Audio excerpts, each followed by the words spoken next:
8 points in just 9 seconds. That's how many points Pacers Hall of Famer Reggie Miller scored in the final 18 seconds versus the Knicks in the 1995 playoffs. My name is CaineLovesCali, and you guys enjoyed the Tracy McGrady 13 points in 33 seconds video, so why not do another video about an amazing comeback, but this time in the playoffs. The 1990s NBA had tons of great rivalries, but the one between the Pacers and the Knicks was special. One team in the biggest media market in the world, and the other in a small market Midwestern city. The teams were even, and each team had an NBA Hall of Famer on their side. Before I get into the actual moment, let me refresh your memory about the history of the Knicks and Pacers playoffs rivalry. Let's go through the battles that led up to the moment of Reggie Miller becoming the most hated man in New York. The first time the Knicks and Pacers met up in the playoffs was in the opening round in 1993. This was the 90s Knicks at the peak of their powers. They won 60 games and earned the first seed ahead of Michael Jordan's Bulls. The Pacers, on the other hand, barely got into the playoffs as the 8th seed and only won 41 games. The Knicks took care of business and won the first 2 games at home, but Game 3 set the stage for the rivalry between New York and Indiana for the decade. In that Game 3, John Starks and Reggie Miller were trash talking each other all night, but it went past just basketball trash talk and got physical. With 8 minutes left in the third, John Starks got baited by Miller's trash talk and headbutted Reggie Miller, which led to Starks' ejection. This led to a 30-11 run by the Pacers and ended the Knicks' chances of a sweep. Miller scored 36 points on 14 of 22 shooting. But that was Indiana's only win of the series, and the Knicks finished them off in Game 4. This was when first-round playoff series only went to 5 games. Fast forward to the 1994 playoffs, the Knicks and Pacers faced off again, but this time in the Eastern Conference Finals. Jordan was retired, and the Knicks were the favorite to go to the finals. The Pacers won 47 games and were the 5th seed.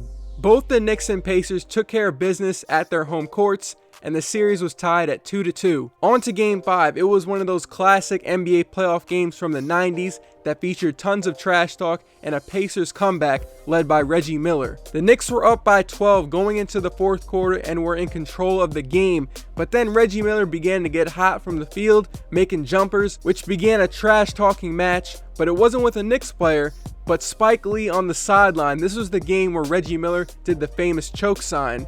Reggie was really getting into it with Spike and would run down by him every time he made a shot. Reggie said Spike yapped at him, "You guys stink, you guys are still Hicks." Spike Lee's trash talk did nothing and only got Reggie more into the moment as he scored 25 of his 39 points in the 4th quarter, bringing the Pacers back to win 93-86.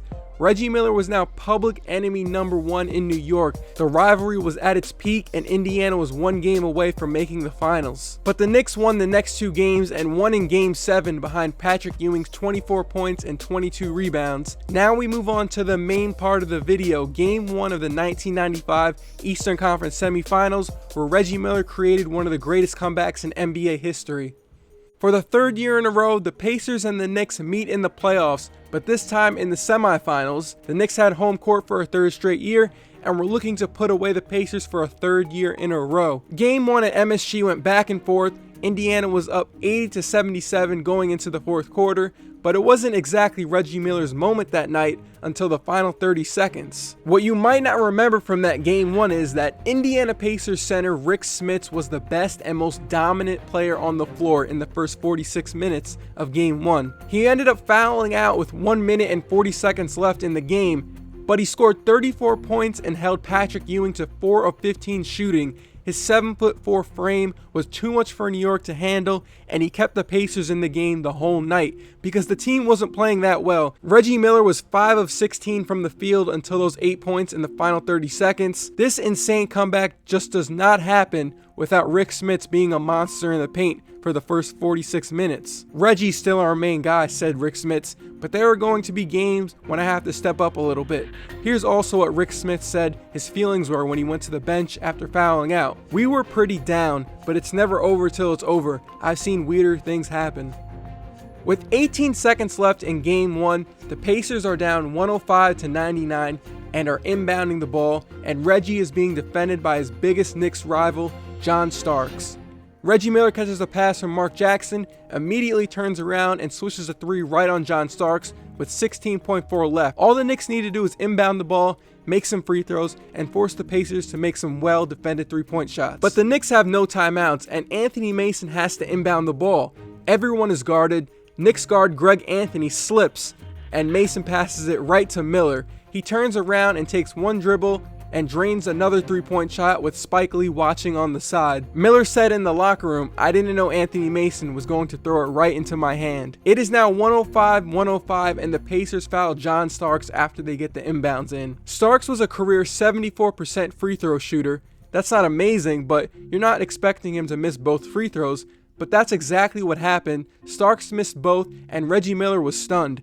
Reggie told the media that "you assume John Starks will go at least 1 for 2 at the line. I was shocked he missed both." After the miss, Ewing misses a shot after tapping the rebound to himself, and Miller got the rebound, but for some odd reason, Anthony Mason fouls Reggie Miller to put him on the free throw line. He was already 12 of 13 from the free throw line that night and made both free throws to give him the lead and the 8 points in 9 seconds. Greg Anthony brings up the ball with seconds remaining. He's defended well, but falls down again. The clock runs out, and the Pacers erupt on the floor of Madison Square Garden. They were not supposed to win that game. Right after the game, Miller lets off more shots at the Knicks and screamed, choke artist," while he ran to the locker room.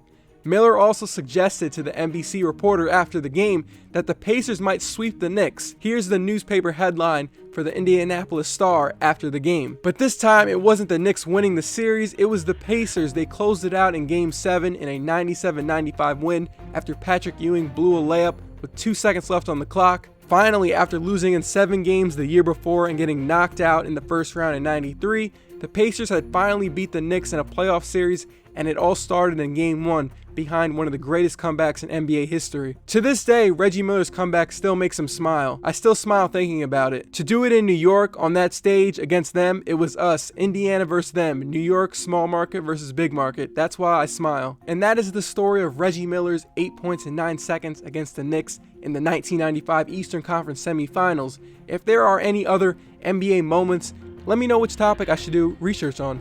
I had fun making this one. I have some other cool video ideas that should be coming out soon.